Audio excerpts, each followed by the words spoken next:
Welcome to the show. I am James Swanwick. Imagine if you had no more wasted days.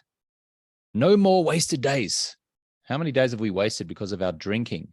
Even if it's just a couple of seemingly innocent glasses of wine at the end of the day, we still wake up feeling a little irritable, a little foggy, a little distracted. We still procrastinate, don't we? And our days can feel wasted. A lot of us are also drinking a lot more than 2 drinks a day. Might be a bottle of wine, a bottle and a half. Then we wake up foggy and irritable. And it just feels like the day gets away from us, doesn't it? Today, we're talking to a guest by the name of Sara Kaufman-Bradstreet, who has a program that is actually called No More Wasted Days. And Sara helps people take a 30-day break from alcohol. You can find her on Instagram and TikTok at no_more_wasted_days. It's a bit of a mouthful. No more wasted days with underscores separating each word. Sara, welcome to the show. How are you doing today? I'm doing good. Thank you so much for having me. Of course. Tell us a little bit about your alcohol-free lifestyle journey, Sara. So I quit drinking a little over 3.5 years ago, and I didn't really see it coming. I was a drinker who I was at that point with my drinking where I had actually tried to take breaks, had tried to quit drinking, had tried to moderate so many times and failed, that I had kind of settled into the idea that I was just a drinker and it was who I was. And I was kind of owning that personality as best I could. And one day my husband said, I think I want to take a break from drinking and I think I might quit altogether. And I was sidelined, to say the least. I was like, what am I supposed to do then? Because we were drinking buddies, and I was just kind of like, okay, well, I went back and forth, like, am I going to quit with him? What am I doing? How am I going to do this? And I thought, well, I'll stop just for 30 days. I was really convinced that if I could quit for 30 days, it could prove that, one, I didn't have a drinking problem, because in my mind, people that had a drinking problem couldn't quit for 30 days. You couldn't just stop. And I could also then kind of see what life would be like without alcohol. I was at a place where all I knew was a life with alcohol. So I finally took the break, and this time somehow I stuck to it. And I will be 100% honest, I didn't intend to stick to it. I intended to kind of go along with my husband and say, sure, I'll do 30 days with you. And I was thinking we'd make it 7 or less, and then I could talk him into drinking. But something clicked with both of us, and we both started seeing all the benefits of being alcohol free, and that life without hangovers was this amazing thing. We were both getting so much done. We were both so much more productive, so much more creative. And then we just kind of kept it going. I got to the end of 30 days, and I knew if I went back to drinking after 30 days, it would just be the exact same thing it was. I knew I wasn't far enough to be like, oh, now I'm in control. So I just kept going, and kind of the same thing at 60 days, knowing I can't go back. And then at some point, just knowing it wasn't worth it to go back anymore. It wasn't worth living a life with alcohol when the life without alcohol was so amazing. What was life with alcohol for you that made you believe that life with alcohol was so amazing? It had become my only hobby, and it had become the only thing I really did for fun. When people would ask me, what do you do for fun? It would, depending on the person, I would have to search for either a false hobby and just lie, or if I knew the person I thought well enough, I would just say, oh, my hobby's drinking in the sun. Like, I was just flat out like, that's my favorite thing to do. That's what I love to do. But on the outside, it looked really great. And I could say that and people would laugh. But on the inside, I had so many hangovers. I was going to work hungover sometimes. I was spending most of my weekends either hungover or drinking, and drinking excessively on the weekends. And it had become a habit where I was doing it daily by the end. So it was a bit of a train wreck, but on the outside, it didn't look like a train wreck at all. If you were to just be looking at me from the outside, you saw a mom who got her kids to school on time, and you saw a teacher who was going to work every day, and it looked great. We had a great house. We had like the American dream, the quote unquote American dream going on the outside, but on the inside, I was worried about my drinking. I was confused about my drinking, and I was hurting. And the blackouts were becoming this, and it was just an endless cycle of blackout, hangover, rinse, repeat, and it was just becoming a train wreck. Did somebody else see this and say something to you? No, nobody else said anything to me. And my husband was in it with me. And so we were just, and all of our friends were drinkers too. And they were kind of the quote unquote normal drinkers. So it just didn't seem weird to anybody. And I think even too, I would tell people sometimes, like, I think I drink too much, and they would go, "Oh no, not you. You're fine." And I think it's almost that dependency of drinkers on each other, like, "Oh, don't start saying you've got a problem, because then I've got to start thinking I've got a problem too." So What do you think people mean when they say, "Oh, you've got a problem," or "Maybe I've got a problem"? Like, what do they think like the what do they think that point is exactly? I think I think so many people, I know I was waiting for what they talk about as a rock bottom moment. I was waiting for something like a DUI. I was waiting for something to happen in my marriage, or something to happen. Like, I would always kind of go through a mental checklist in my head. I haven't gotten a DUI. I still have my job. My marriage is healthy and happy. My kids are healthy and happy. And when I would go through that checklist, I'd be like, it's not a problem. It's not affecting any other part of my life. But it totally was, like, on the it was in these really small ways, but I think I was waiting for this really big thing to happen to me. And the big thing never came, or it did No, come.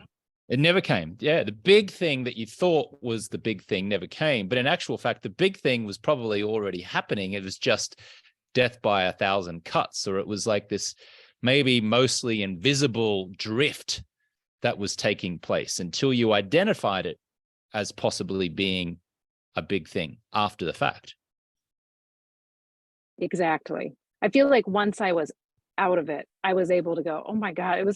It was a million little things, but it was also a huge thing. Like, I always tell people, "Yeah, I still had my kids, but I didn't, because I wasn't present with them." And yeah, I still had a happy, healthy marriage, but I didn't, because when we quit drinking, our bond became so much stronger with each other. And it's just kind of the same with everything. I could say, like, "Oh, I was a great teacher." I wasn't. I was a half-assed teacher. I was like, it was all just those little tiny things that you couldn't see it, but you could also justify to keep yourself drinking, if that makes sense. How did you justify continuing to drink? I think for me, it was always as long as I can keep my job, as long as I can keep my kids getting to school on time, and as long as it's just still fun. I was always told I was a really fun drunk, and that's something that stuck with me, like, "Oh, you're a fun drunk." Well, I don't wanna lose that, right? I don't want people to stop thinking that I'm not fun, but I could justify it in so many different ways, and I could even say, like, "Oh, on the weekdays, I don't drink as much. On the weekends, I drink a lot, but that's okay, because it's the weekends." And it was just, I could get myself in an endless loop to justify my drinking. Mm. Now, you mentioned that your husband initially said he was going to stop, and then you got on board with that. So you didn't even make the choice to halt this behavior on your own. Your husband actually was the catalyst for this. Yeah. We definitely both talked about it a lot, but he was the one that finally said, "I think I'm really done.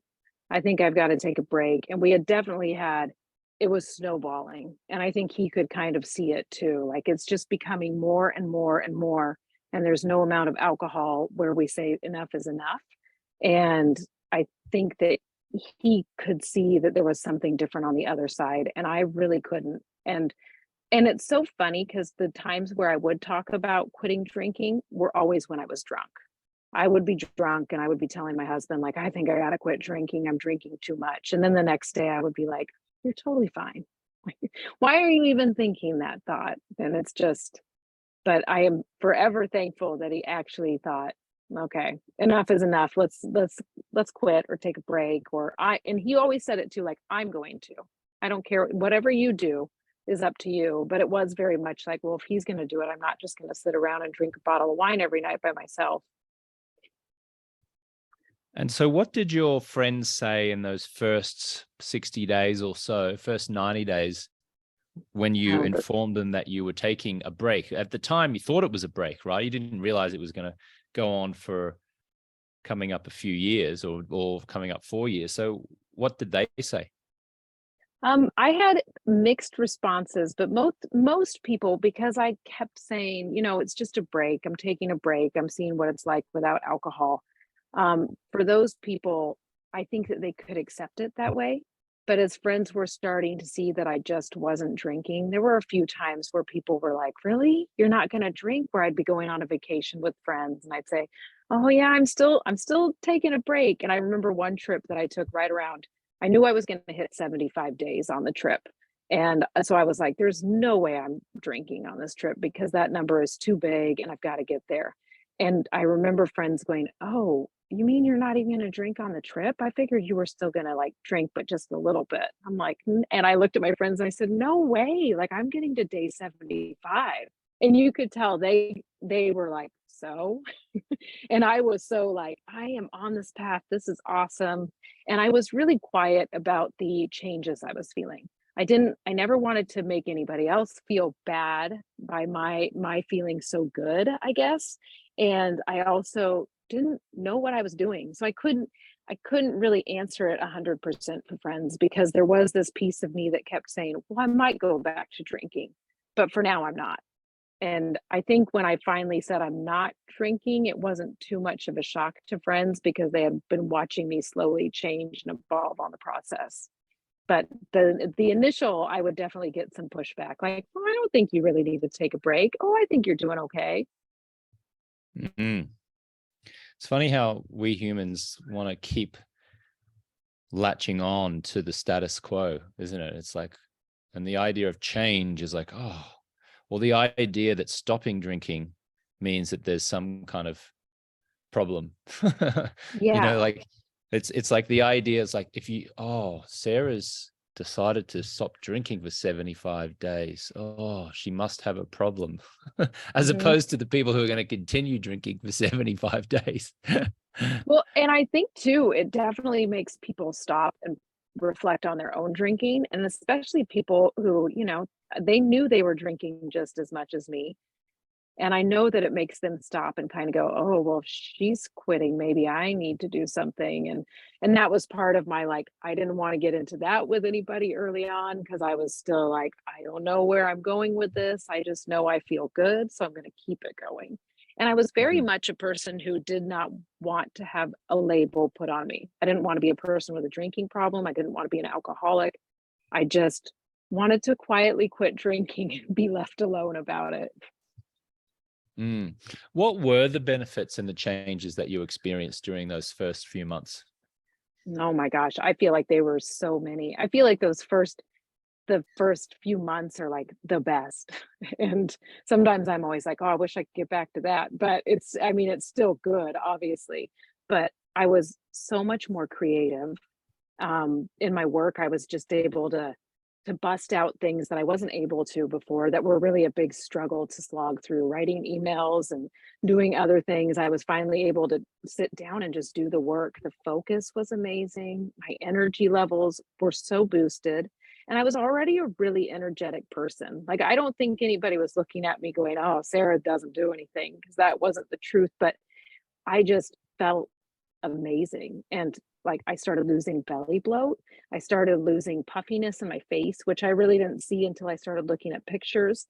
And my skin just started glowing. It was just, I don't know, it was just an amazing process of kind of feeling like you were alive after not being 100% alive.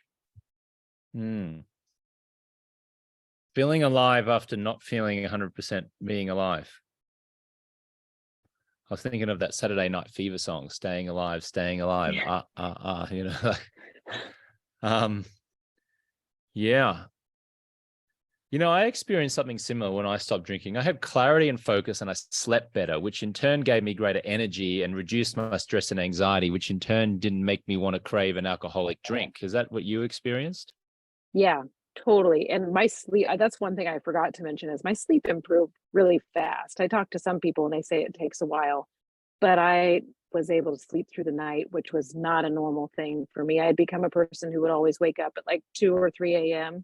and just be laying in bed stressing about little things, little teeny tiny things, but I couldn't get back to sleep then. And it was awful. I remember going into work every Monday just feeling miserable because I didn't sleep all Sunday night. I just laid in bed and stewed. And when Mondays started coming and I wasn't drinking anymore, I would walk into work and actually be like, I'm ready. Like, I actually used the weekend for resting and productivity and all the things you're supposed to use it for. And it was just amazing. And I do feel like the pluses were so big that it made it easy to say no to alcohol. Mm. Yeah, I love going to bed early on a Friday and Saturday night and waking up with the anticipation of Saturday and Sunday morning. I love that feeling. So a lot of times I've been spending a lot of time in Medellin, Colombia, in recent time, and every Sunday they have this thing called Ciclavia, where they block off the main road called Avenida Poblado, and they open it up to cyclists, joggers, walkers, families. They have little street stalls and things like that. And Saturday night I go out for dinner, usually with friends. I stay up a little bit later than I might ordinarily. I'm always alcohol free, have a great time. Maybe I go to sleep a bit later, around 11 or maybe midnight, but probably 11:30. But I go to bed completely alcohol free. And when I wake up in the morning, just before I go to sleep, I'm like, oh yeah, tomorrow morning I'm going to get up and I'm going to run Ciclavia. And so I get up and put my gym clothes on and I go down and I run along this street, which ordinarily is just bursting with cars and trucks and traffic and is completely hectic. But on a Sunday morning at about 8 a.m., it's just gorgeously calm and quiet, and there are some families, and that anticipation of doing that and enjoying that, I start feeling that on Saturday night, and it helps me make good choices, not just choices around not drinking alcohol, but good dietary choices in terms of, I don't really want to have this ice cream or sugary treat tonight because I'm going to have a sugar hangover the next morning before I go to run at Ciclavia. So it's a good little hack that I seem to have stumbled upon, which is feel the excitement of the morning after, or feel the excitement of the next morning, and that dictates my behavior the night before. Can you relate to that? Or I can totally relate to that. You saying that makes me just be like, that describes it perfectly. Because I feel like I have that even on the weekdays. Like, I'll go to bed just being like, okay, alarm's gonna go off at 4:45. I always give myself the pre-pep talk before I go to bed. I'm gonna bust out of bed and I'm gonna be so ready to do my morning routine and it's gonna be awesome. And I wake up and it is like I do a meditation in the morning, write my journal, and then do a quick workout. And it's like something that I look forward to so much, and something that I tried to tackle when I was a drinker and could never make happen because I was too hungover, and or not even hungover, sometimes just tired. It was still just a mild hangover, but it just feels so good. And Saturday mornings and Sunday mornings, the coffee is so good. Like, that's always my thing. I'm like, the coffee is so worth it to not drink the night before. And the coffee is no longer this thing that's just giving me life. That's how I used to look at it when I was a drinker. Like, I have to drink this because I'm hungover and it's going to give me the little boost of caffeine I need to just get my body going. Now it's like this awesome ritual that I get to have, and I love to, like how you were saying, you go out and you run, or it's like you can go out and you go do whatever you want to do now, and the hangover is not holding you back. It's an amazing gift.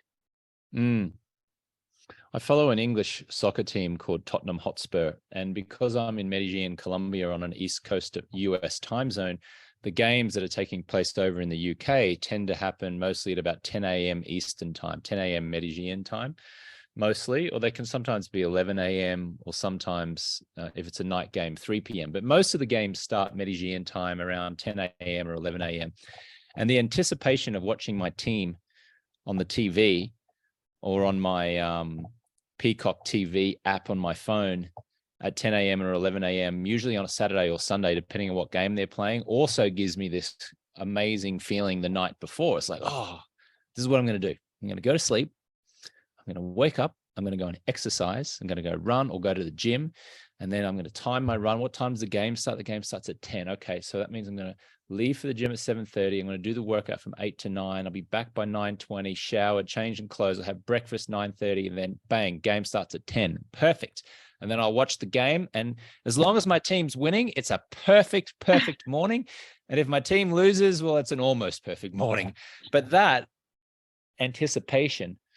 And then, and sorry, just to go back on that. And if Tottenham's playing on Ciclavia, which is on the Sunday, then I still do the Ciclavia. I should enjoy the run, and I get back and I shower, and then I watch the game. And then sometimes Ciclavia doesn't finish until 1 p.m. I'll go back down to Ciclavia at noon after the Tottenham game, and then just walk along and see all the families and the people walking dogs. And it makes me feel really, part of a community, and just nice to see that, as opposed to on those occasions where I've been out the night before in Medellin or at other cities at 11:30 or 12, it's like, wow, the crazies come out. It's just a completely different energy of drunk people, sketchy looking people, dangerous energy, you know what I mean? So it's like the anticipation of that beautiful family, friendly, accomplished health, doing something that I love, like watching my team, being amongst nice people and enjoying a Sunday morning, man,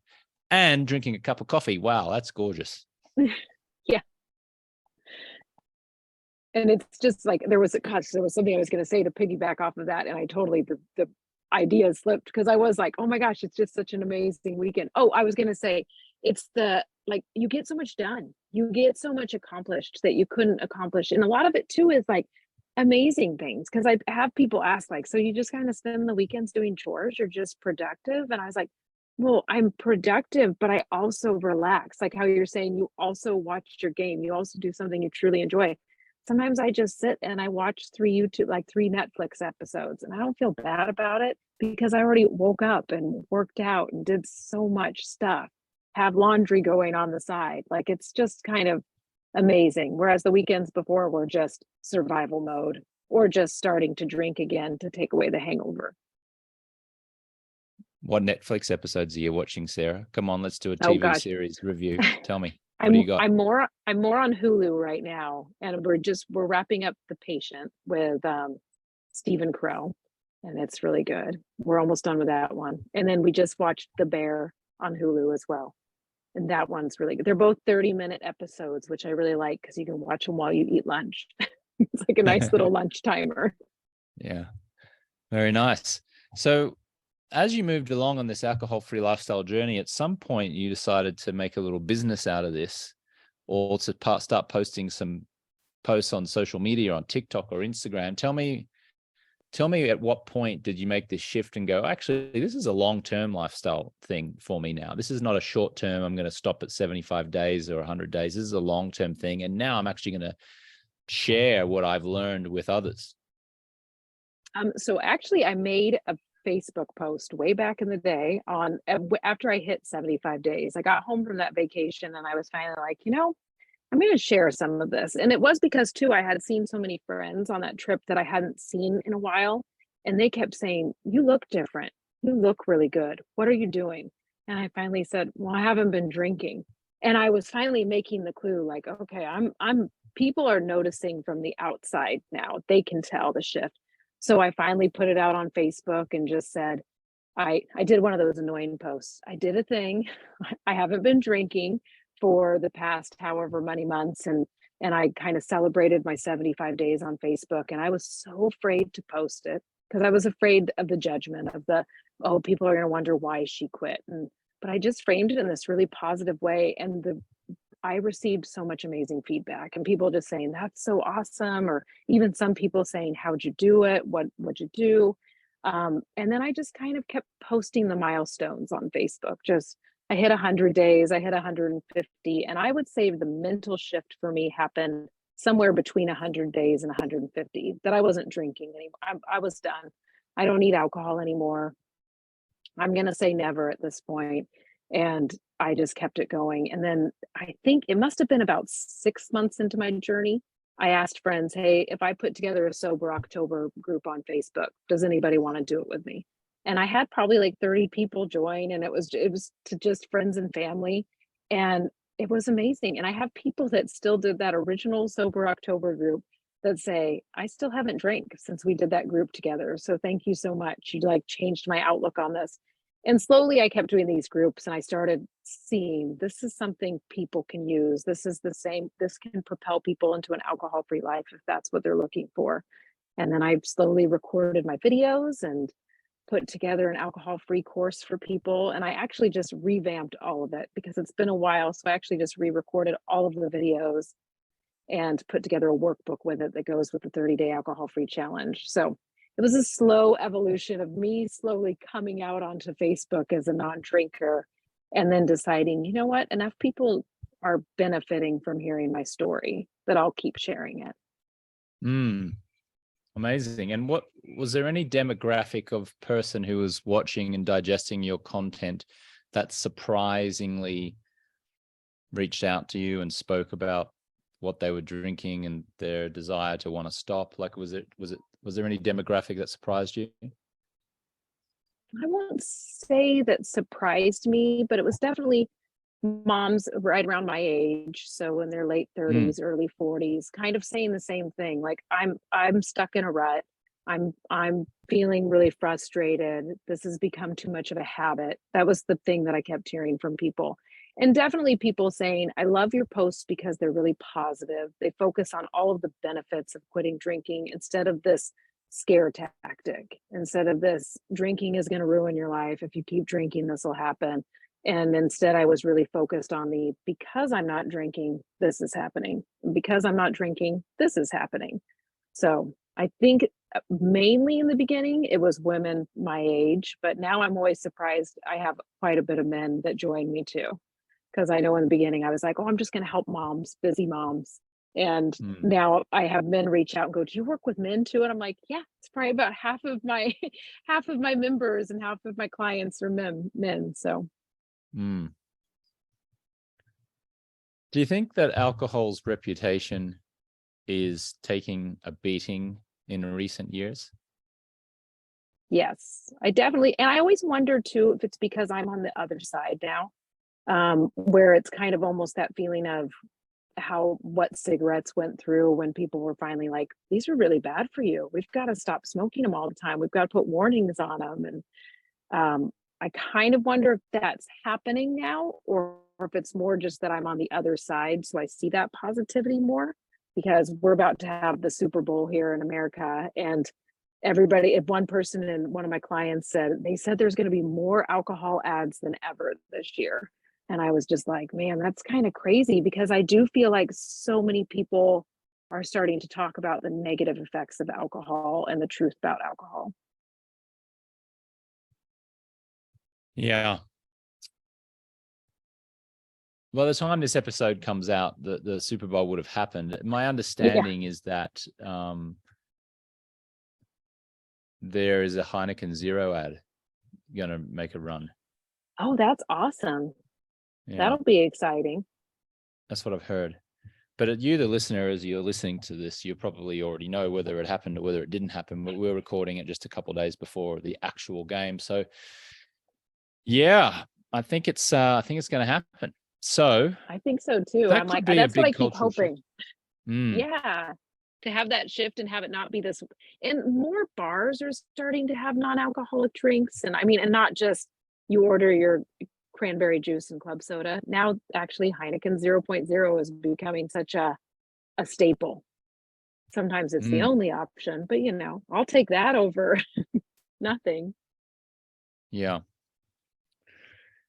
Yeah, it's funny because I'm in, as we're recording this, I'm in a little town called Venezia, which is about 2 hours outside of Medellin in Colombia, middle of Colombia. Just think of the most antiquated, old little town, little village kind of thing. I think is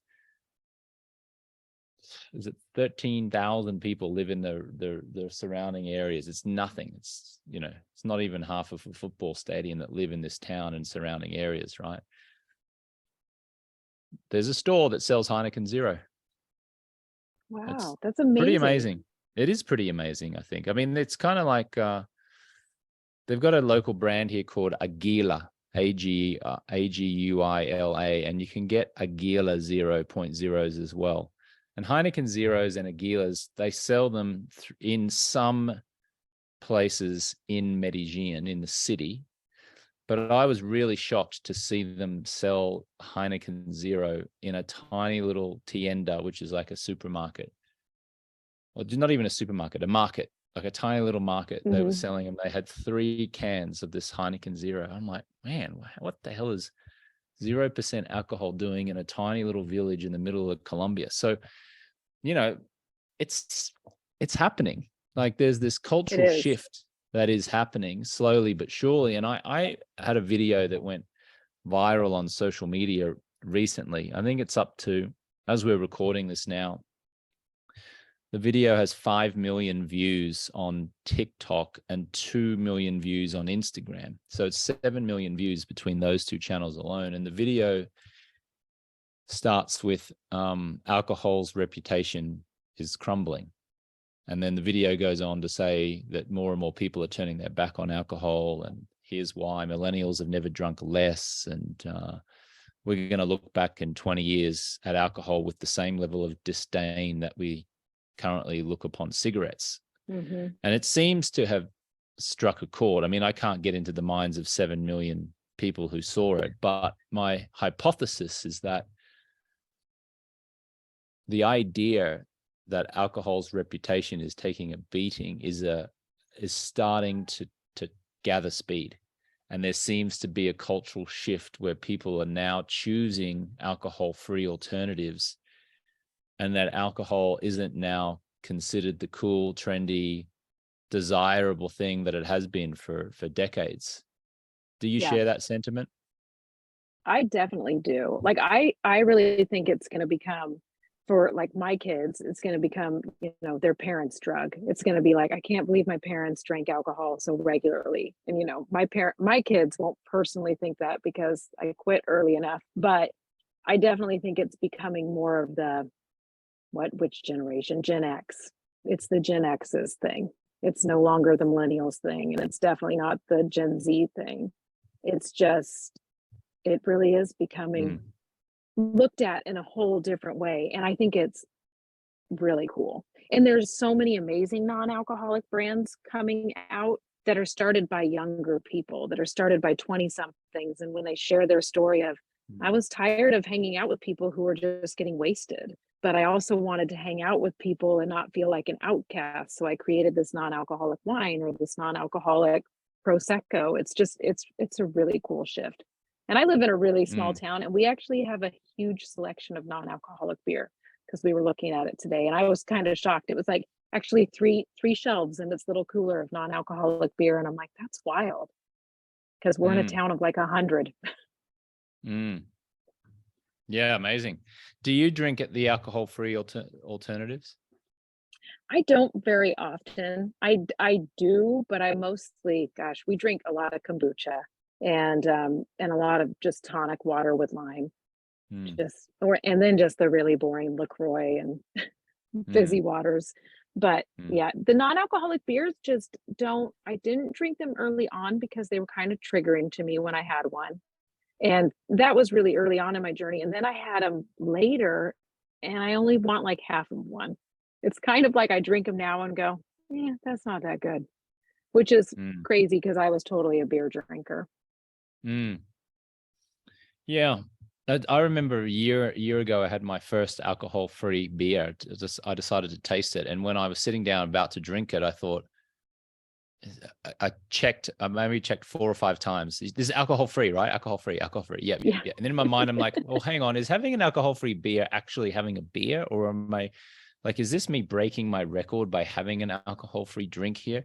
And I was so conflicted. And in the end, I decided it wasn't, because it's not alcohol. I stopped drinking alcohol. There's no alcohol in it. It just tastes like something. And to your point, there was part of me was thinking, well, could this be triggering by, like, have I now just replaced, the concern was, well, now am I going to really seek out alcohol-free beers every night and drink 2 or 3 of those every night and think that that's okay, which probably it's 100 times more okay than if you're drinking it with alcohol in it, but you're still Yeah. drinking some dead calories nonetheless, right?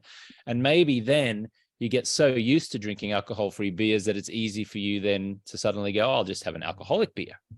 So that was a concern, but I thought in the all things considered, I'd best, given that this is a real trend, I'd best at least try some of these things, alcohol-free drinks, so I can speak confidently on the topic. And so I did. And, surprisingly, the beer's pretty good. I mean, it's pretty good. Yeah. And I've had some Heineken Zeros, and I tried the Aguila Zeros and things like that. But, I have them on occasion. I'm not seeking them out, but now because my reticular activating system is now zoned in. I start every time I go into a supermarket now and I cross the fridge where that section is, I can go, oh, there's an alcohol-free drink there. Wow, Yep. look at this. This is really gathering speed now. So I had the same thing with a non-alcoholic wine. I tried a red wine and it tasted exactly like what I remember red wine to taste like. But I also, when we were pouring it, I kept going, I don't even think I want it. Like it was this resistance. And it was also because I don't really like the taste of wine. I never really liked the taste of wine. I liked the alcohol in wine. I liked to get drunk.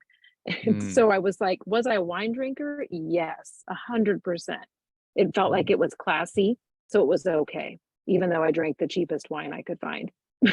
But it's like when I had the red wine, I was kind of like, I don't want this. Now we just have 3 more cans hanging out in our pantry waiting. And I'm like, my husband had one yesterday with lunch, which I thought was the strangest thing, which I kept being like, but it's the whole, like, it's still wine. But it's like, we're trying to get it out of the pantry space now. But I'm like, I don't know. It's a strange thing to navigate. And I never quite know what to tell people when they're asking like, well, can I have it? I'm like, it's always up to you. It's 100% up to you, but I don't know if that made sense at all.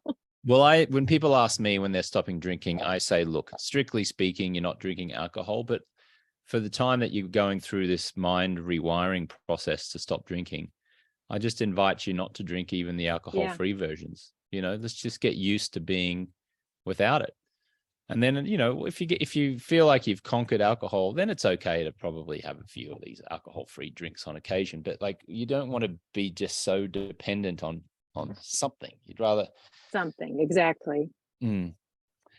All right. Well, great conversation. Thank you so much, Sarah. Where can our listener find more information about you? You can find me on TikTok under No More Wasted Days, and that's with an underscore between each word, and then Instagram, and also on YouTube. And I'm on Facebook too. On all the socials, I guess. And it's all No More Wasted Days, right? Yes. Yeah. No_more_wasted_days. Sara Kaufman-Bradstreet, thank you so much for sharing your guidance and expertise and your story with us. I really appreciate that. Thank you so much for having me.